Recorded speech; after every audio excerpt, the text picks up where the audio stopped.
Radio Bypass, bringing you rock and roll music that deserves to be heard. Discover new bands. Here's some old favorites on Radio Bypass. Hey guys, today I'm happy to have some returning guests to the show, a band that I absolutely love, and after a couple of years absence from being on Radio Bypass, I'm really happy to have the return of Ryan Jones and Eric Fraser from the band Corvus Lore, who have a great new single out, and I'm sure more to come. How you doing, guys? Great. Doing great. Thanks for having us back. Great to see you again. Good to see you guys as well.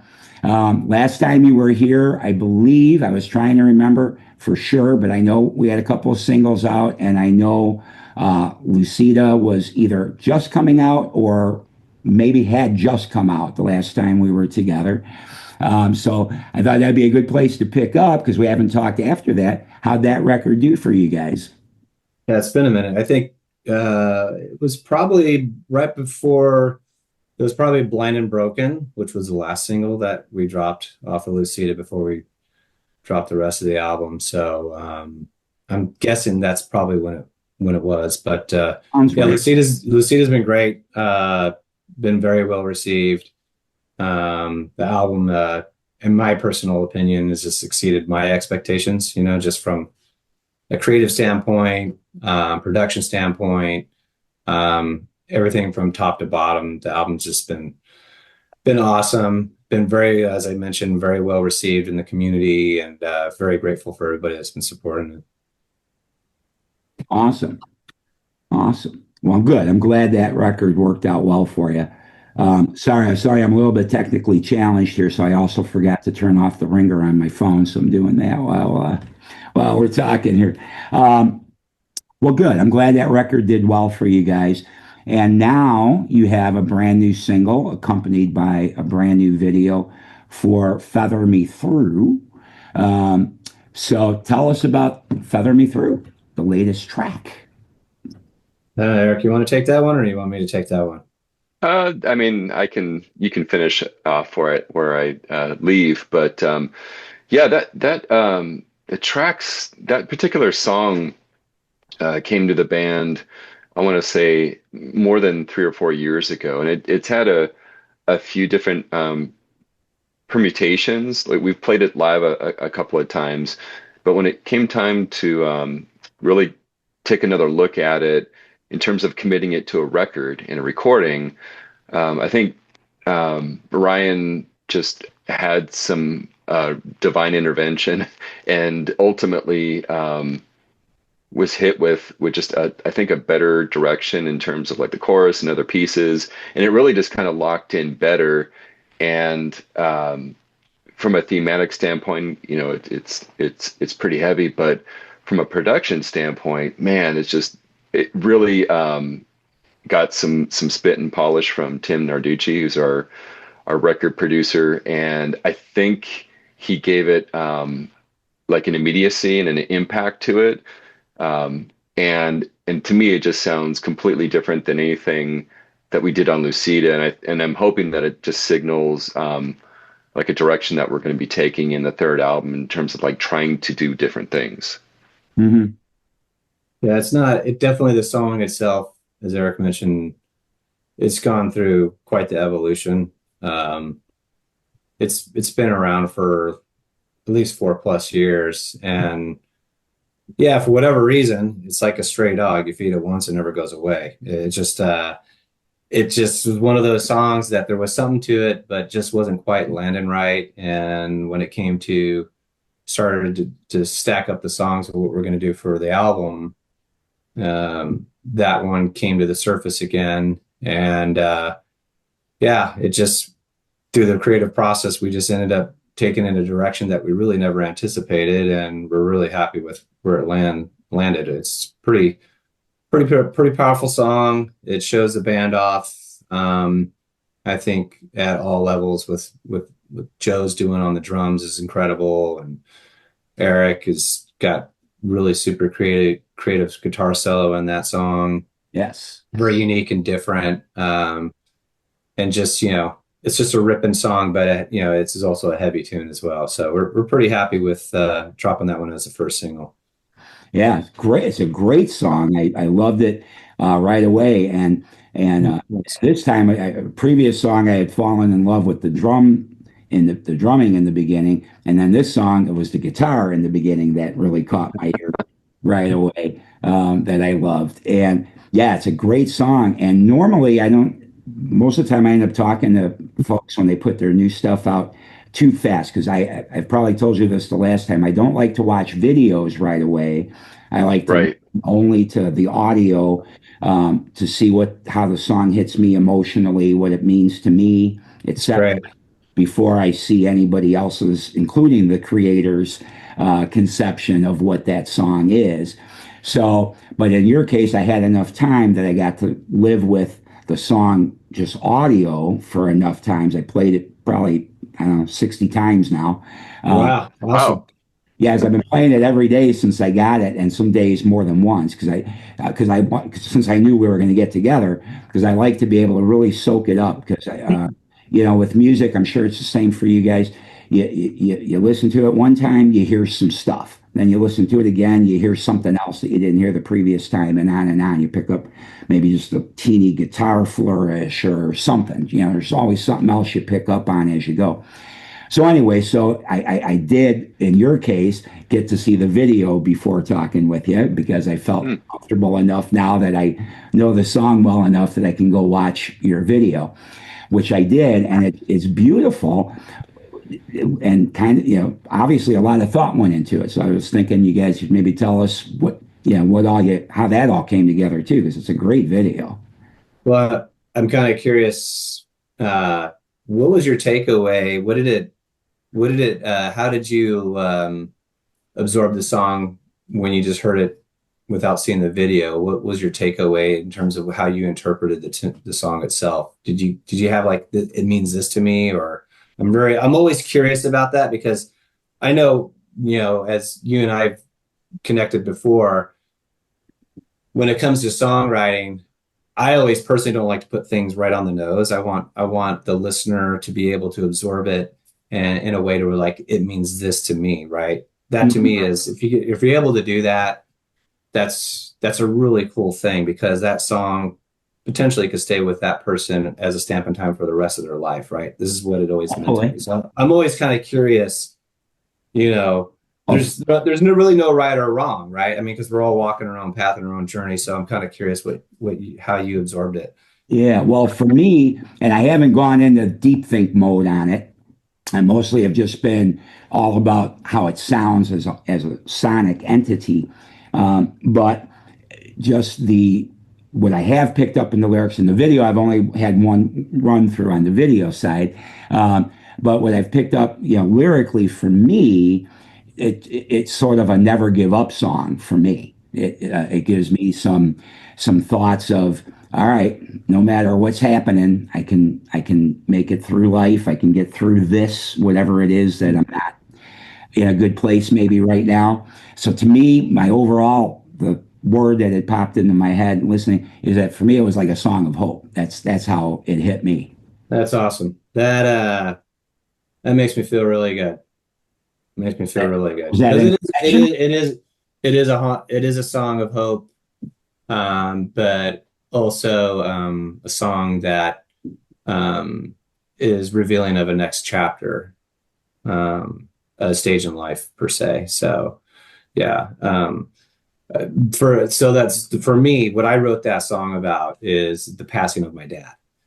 So it's about my journey going through that, and digesting all that and his journey. And you have to go back, and now that you know that, see if you view it differently. But the journey for me was, at the end there, the bluebird and the wishing well was the releasing of my dad and being set free. So it's pretty cool. It's interesting. See, and to me, again, that was just hope to me. That's all. That's what it said to me. I felt hope, because I feel like releasing is hope. Yeah, no, that's what it was. I mean, so it's I gotta hand it to the That's team. beautiful, though. That's what came to you in relationship to your thoughts about your father. Yeah, no, but it's like it's a great testament to the team for pulling all that video together to get that message out there like that, and then for you not knowing what it was about, for you to get that takeaway that's a job well done by the team. So that's pretty awesome. I mean, that's makes me feel great. Yeah, yeah. I think it looks great. And then just the music. Your producer that you mentioned that helped you with this. I mean, sonically, this thing's beautifully done. Yeah, Tim Narducci is a beast, just flat out. Guy's a wizard. He's just he knows how to sprinkle magic dust over everything and bring it all together. So yeah, he's a force to be reckoned with. Tim is amazing. And the other thing to note about Tim and his production technique is that it's super authentic and organic. I mean, even if we were to show you like the the amount of tracks that are in there just for the guitars, it's very kind of stripped down, so to speak. Like there's not a whole lot of things happening, and it's being carried by the vocal melody and there's a little bit there just to try to get like the impact happening with the drums. But yeah, Tim he's like our fifth member and definitely understands the band, understands where we want to take things sonically, and we're lucky to have him. That's good. That's good. And it seems that you have a supportive record label in Valley Fire Records as well. Yeah, no, the guys are great. Tim's great. JJ's great. And then people that are not even on the record, well, part of the record label, but we consider them family. People like Jody, right? She's incredible. The most awesome people I know. Yeah. We hear that a lot. We haven't been fortunate enough to meet her in person yet, but it seems that is the resounding truth. Everybody says what you just said, that she's just phenomenal. And I've spoken with her, emails and all that stuff, and she's just flat out amazing. So hope to meet her someday. Yeah, she's a dynamo too, She works hard. Yeah. We see that. Yeah, it's great. Well, that's cool. So obviously we got the single, and it took you a while to get the song where you wanted it, but you got it there. So do you have more in the works? Are we going to maybe in 2025 still, which would be appropriate, I think, for you to get a record out this year? Because this would be your guys' 10-year anniversary as a band, isn't it? Yeah, no, I haven't even thought about that. Is it 10 years, Eric? It is, yeah. Yeah, we started in 2015. Yeah. Right. So a decade of Kind decadence. of a milestone year, Maybe that's what the album should be called, Decade of Decadence. No. I think that's been used before. Has it? Probably. Probably is right. Yeah, we actually have most of the album baked. There's a couple more that are coming down the pike. But it's more than 3/4 there. So we've done some recordings where, okay, after we recorded it, like that's gonna not make it, ends up on the editing room floor. But it's very close, and we don't have a date yet for release of the complete album yet. But to your point, we're thinking at least some point this year, definitely. I wouldn't mind releasing another single off of it before we do, if everybody was tolerant of that. Because me personally, I really enjoy the video making process. I think, not only the audio is super important, obviously, but the video, the visual element, I think it's just, it's a critical part in telling the story of the music as well. So it'd be great if we could actually probably pull off another video before we drop off the rest of the album. So still talking about it as a band and a label. Well, that's what a lot of people do. There's, usually nowadays seems like 3 singles ahead of a record even. So I don't see us doing 3. 2.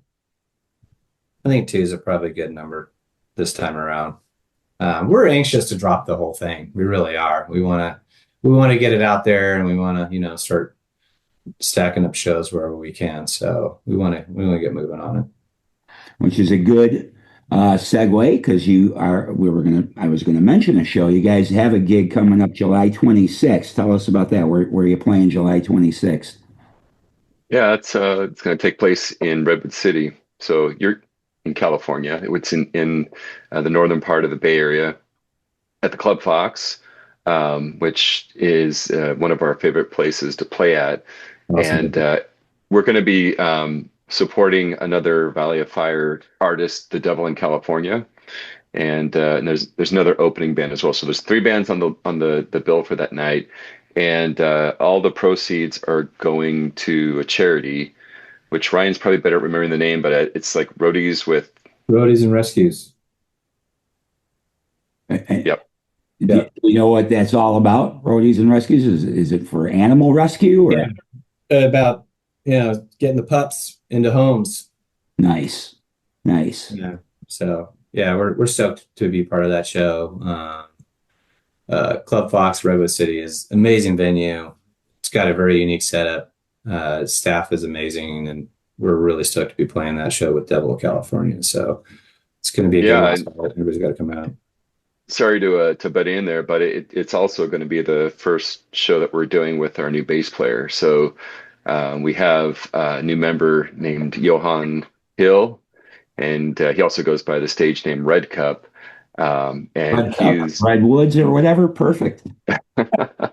Yeah, we've been kind of bringing him into the fold like in the past 3 months or so, and just kind of working him into the set list. And man, it's been so fun and energetic, just getting a fresh perspective, getting an outsider's opinion of the songs that you've written to date, and just seeing his enthusiasm. And it's going to be a really fun show. So I invite anybody who wants to check out our band to get your tickets now for Club Fox on July 26th. Excellent. I wish I could be there, but I will be in Illinois at that point in time. I come back on the 27th. We'll set up a live video feed from the stage for you. Just tune into that. Yeah, could you do that and deliver it straight to my phone for me? Perfect. And actually, it'll work out great because by the time you guys play, I'll probably be back in my hotel room by then. So that'll work. With the time difference, yeah. That's right. That's cool. Well, anything else to report that we should know since it's been a couple of years that we got together? No, just again, we're real excited about obviously Feather Me Through, the single itself. It's only been out since July 4th, so it's nice to see it getting some spins on some stations across the nation, and of course you yourself taking the time to review it, share your thoughts on it. Super grateful for that. But yeah, as Eric mentioned, we're breaking in a new band member, Johan Hill. We're excited for him joining the band. He's quite the fire starter in a lot of ways. He's a beast. He's a lot of fun, brings a ton of energy, great guy, very experienced, total pro. And then just finish off that album, and we'll drop it later this year. So we're pretty stoked about that, and just get back out there and playing again. Awesome.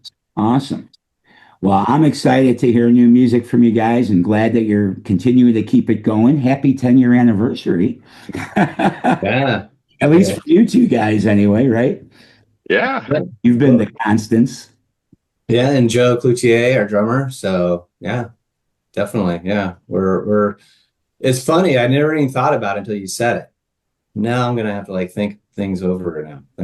Sorry, I didn't mean to, make a rough or anything, but I try to keep every band, especially guys like you that have been here before. I try to remember all these little things, like when did the band begin? Because the first time you were here, you would have given us a history lesson. Because when somebody's new to the show, that's Sure. what I always ask. So tell us, how did you come together? How long have you been together? So Yeah, and you know what, Ralph, I mean, to be together for 10 years, and just now having a lineup change, or a band member change, we feel pretty lucky. And so we're excited about this next chapter, and I can't wait for you to hear the rest of the songs on the album.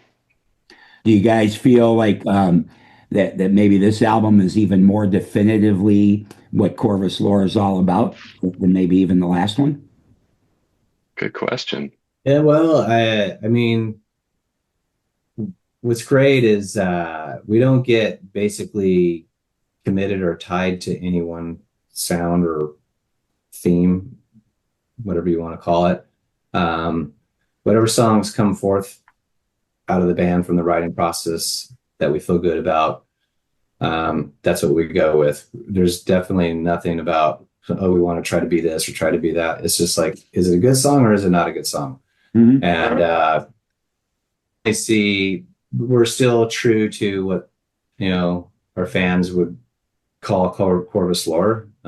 So there's definitely, that Corvus Lore vibe that's still there, but there are some interesting twists, I think, with some of these next batch of songs that I think a lot of people are going to really enjoy. So it's nice to see the band continue to push the envelope on the writing side of things.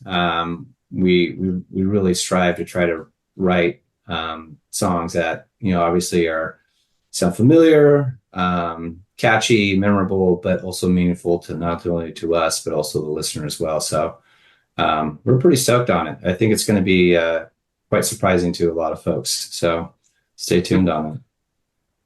Awesome. Yeah. Well, that's good. To me, I know the last record, at least I remember a couple of the songs, and I think I mentioned this to you guys then, that I felt you had kind of a 70s vibe and a modern vibe kind of mixed together. And then, and which you guys kind of agree to. And so I remember at that time I was telling a buddy of mine about you guys, and I was saying, yeah, it's kind of like the Rolling Stones meet Soundgarden-ish, maybe, kind of. So it's always hard to describe exactly what somebody sounds like, but I remember that was a descriptor I used. And now that, at least with Feather Me Through, this I feel is just all like, that's why I was asking if you think this might even be more definitive of what Corvus Lore is about. Because I felt like this one is, this song anyway, I felt is more like it's nobody but you guys. Does that make sense? Like I don't feel like it's 70s meets 90s kind of sort of. It's hard to describe even what my brain is thinking, but I just felt like this is more where it's like when I heard the song when I first got it, I was like, wow, this is like Corvus Lore. You know what I mean? Like it sounded more like almost in a way fresher, I guess you could say, kind of, because I didn't really think about anybody else. I just thought about you, if that makes sense. That's pretty awesome for you to even share or say that, because that just means like, okay, we're carving something out that people would actually recognize as Corvus Lore. I mean, to your point, you always have to, describe, oh yeah, we're like a little bit of this or a little bit of that or anything. Well, wouldn't it be really cool to someday go, yeah, you're a little bit of Corvus Lore and you're a little bit of Rival Sons and you're a little bit of Zeppelin. I mean, if we're actually carving out a sound for ourselves that people will actually recognize, then that job well done. I'll take that all day long. So thanks for saying that. Do you guys agree with me at all, or is it just my hearing? I don't know, Eric. What do you think? I just find it cool that there could be a track that is like an evolution or almost like an identifier of like the encapsulation of a band's purpose, or you know what I mean? And that's kind of sounding like where you were headed with that. And I mean, I would agree with you that if you were to ask, any of us in the band, like what do you guys sound like? And if someone said, power riffs, strong melody, memorable choruses, hopefully, earworms or hooks that stay with you, and that not completely outlandish music, that it's rooted in something that might be familiar, that hopefully you want to listen to more than once. I mean, that's kind of where I'm at. Okay. But I think to answer your question, yeah, it feels very Corvus Lore to me. Mm-hmm. It's, to Eric's point, Corvus Lore music is just everything that Eric described. And this song, Feather Me Through, definitely encapsulates all of that. Agreed. All right. Well, everybody, got to check out the song now. So we're going to play Feather Me Through. I did play it on the music show before, but we've got to have it in this interview. So if anybody missed that, here's it now. So guys, we've been talking to Ryan Jones and Eric Fraser from Corvus Lore. Check them out. Follow them on social media. Corvus Lore, corvuslore.com is still your website, I'm assuming. Yes, sir. Good deal. So corvuslore.com. And guys, great getting together with you again. Glad you could stop by Radio Bypass. Yeah. Thank you, Ralph. You're amazing, man. Thank you for the support. Great to be back. My pleasure. My pleasure. All right, guys, here it comes. Check it out. And if you're not blasting this already, and even if you are, blast it a little bit more and rock out with Feather Me Through from Corvus Lore. Yeah.